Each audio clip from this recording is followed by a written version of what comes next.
প্ৰিয় বন্ধুসকল, 2024 চনৰ নতুন বছৰত আকৌ এটা কবিতা লৈ আহিছোঁ।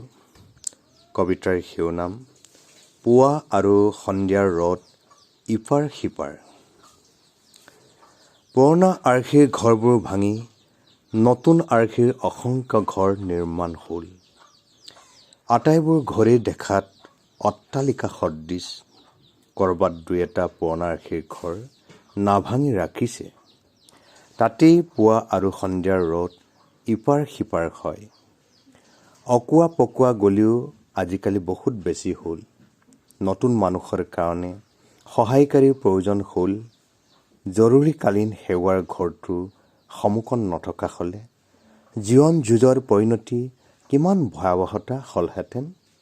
তথাপি জয় পৰাজয়ৰ অংকৰ উত্তৰ একেই নোলায়। গলিয়ে গলিয়ে অসংখ্য কুকুৰৰ ভোক ভুকনি।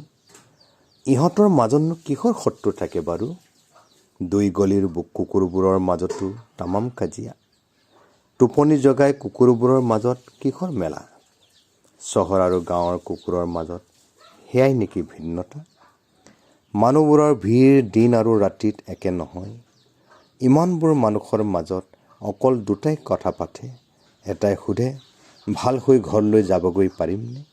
আনটোৱে উত্তৰটো মুকলিকৈ দিব নোখোজে।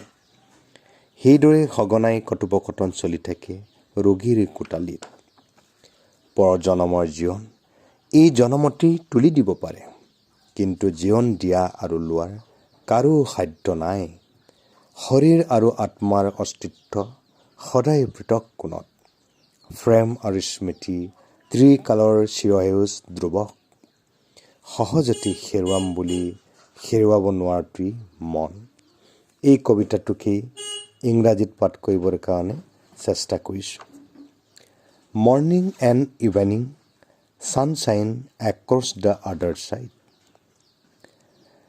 Breaking down old design houses, numerous new design houses have been built. Old houses look like mansions. Somewhere, two old design houses are not demolished. There, the morning and evening sun is across the other side. The mischievous allies to mass need helper for new people, unless the emergency service house is informed. How terrible should have been the outcomes of these struggles of life. Yet the answer of victory and defeat is not the same. Innumerable dogs bark hunger. What enemy is there among them? A lot of fight between two street dogs. What is the fierce between dogs after waking up sleep? This is the difference between city and village dogs. Crowd of people is not the same day and night. There are only two things among so many people. Only one asks, can I go home after being good? The other one does not want to release the answer.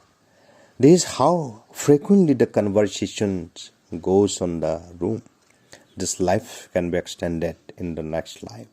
But no one can give and take life. Body and soul exist always in a different angle. Love and memory are the evergreen constants of the three S. The mind that cannot be lost easily. Thank you.